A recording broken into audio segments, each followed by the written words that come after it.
آپ کو پتہ ہے حضرت حکیم الامہ مولانا اشرف علی تھانوی رحمہ اللہ تعالی کا جو کمال تھا، انہوں نے معاملات کے دین کو زندہ کیا ہے۔ عبادات پر تو سب بھی بولتے ہیں، نماز کے فضائل، زکوٰۃ کے فضائل، حج کے فضائل لوگ کرتے بھی ہیں۔ آپ کو پتہ ہے سب سے زیادہ ریشو عمرہ کرنے کا پاکستانیوں کا ہے، کرپشن میں بھی سب سے آگے ہیں۔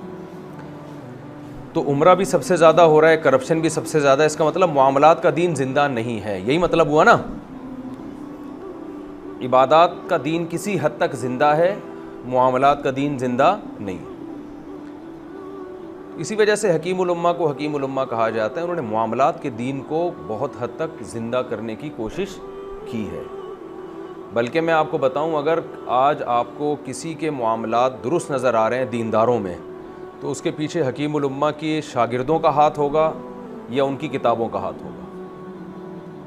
میں جب جامع دارالفتہ میں آیا، حضرت مفتی رشید احمد صاحب رحمہ اللہ تعالیٰ سے ہم نے تعلق قائم کیا، تو مجھے یاد ہے ہم نے جب بائک کھڑی کی نا، تو تھوڑی سی دیوار سے ہٹا کے، جیسے کہ نارمل لوگ بائک کھڑی کرتے ہیں، تو حضرت کے خلیفہ تھے، شاگرد تھے، انہوں نے فوراً تنبیہ کی کہ موٹر سائیکل کو دیوار سے بالکل چپکا کے کھڑا کرو۔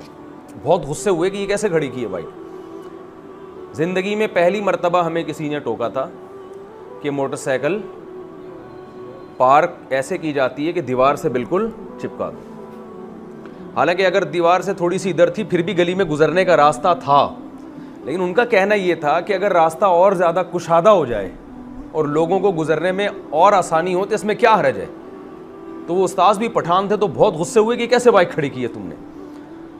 تو پہلی دفعہ میں حیران ہوا کہ یار اس طرح بھی ہوتا ہے، یعنی ایسے بھی علماء ہیں جو اتنی سی باتوں پہ، جو ہماری نظر میں اتنی سی تھی لیکن ان کی نظر میں بہت بڑی تھی۔ ہمارے حضرت کا اصول یہ تھا کہ کسی سے کوئی چیز منگوانی ہوتی نا تو پیسے پہلے دیتے تھے، پھر کہتے تھے لے کر آؤ، ورنہ عام طور پر ہوتا ہے ابے بھائی یہ لے آ، 2 روٹیاں وہاں سے لے آ، 4 روٹیاں وہاں سے لے آ، ایک چائے لے آ، فلانا لے آ۔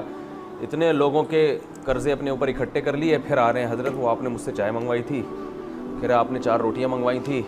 اور بہت سے طلبہ تو شرما شرمی میں کہتے ہی نہیں ہیں کہ استاد سے کیا مانگنا۔ اس بے ڈھنگے پن سے ہمارے حضرت کو بہت شدید نفرت تھی، اور یہ حضرت نے حکیم الامہ ہی سے سیکھا تھا یہ کہ بھئی پیسے پہلے پکڑا دو تاکہ طالب علم کی طبیعت پہ بوجھ نہ رہے، اور اگر پہلے نہیں دیے ہیں وہ لے کر آ گیا تو حضرت لازمی پیسے دیتے تھے اس کو۔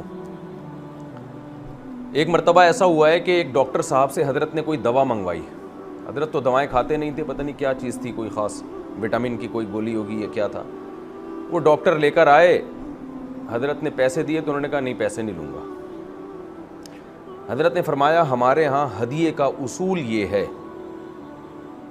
کہ جو خود سے ہدیہ دے بغیر کسی وجہ کے تو اس کو تو ہم قبول کرتے ہیں، لیکن جب ہم کسی سے کوئی چیز منگواتے ہیں تو میں پھر آگے اپنی زبان میں بتا رہا ہوں، پھر اس کے باپ کو بھی پیسے لینے، یہ حضرت نے باپ کے لفظ استعمال نہیں کیے، یہ پیسے آپ کو لینے پڑیں گے۔ یعنی حضرت کی نظر میں یہ ہدیے کا اصول ہی نہیں ہے کہ کام کروانے کے بعد پھر چلو پیسے نہیں لے رہے، پیسے اب آپ کو لینے پڑیں گے۔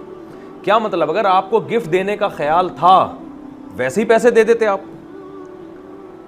وجہ اس کی حضرت نے اتنی سختی اس لیے کی اس میں کہ بعض دفعہ اگلے کو پیسے مانگتے ہوئے شرم آ رہی ہوتی ہے کہ یار اتنے بڑے عالم ہیں، حضرت مفتی تقی عثمانی صاحب کے استاذ ہیں، اب ان سے میں ڈسپرین کے پیسے بھی لوں، ان سے میں ایک گولی کے پیسے بھی لوں، تو دل میں ذرا سا بھی اس کا بال آ سکتا ہے۔ تو آپ دیکھیں معاملات میں کتنا معاملے کو کلیئر رکھا ہے کہ بھائی ہدیہ کسی کو خود سے خیال آئے تو وہ تو مکمل طیب خاطر کے ساتھ ہوتا ہے۔ چیز منگواؤ اور پیسے پی جاؤ، یا طالب علم کہے نہیں پیسے نہیں لے رہا، بعض دفعہ اسے شرم آ رہی ہوتی ہے۔ تو یہ سب چیزیں ہیں جن کو عوام میں زندہ کرنے کی ضرورت ہے۔ اسی کو تو معاملات کہتے ہیں نا، اور کس کو کہتے ہیں معاملات؟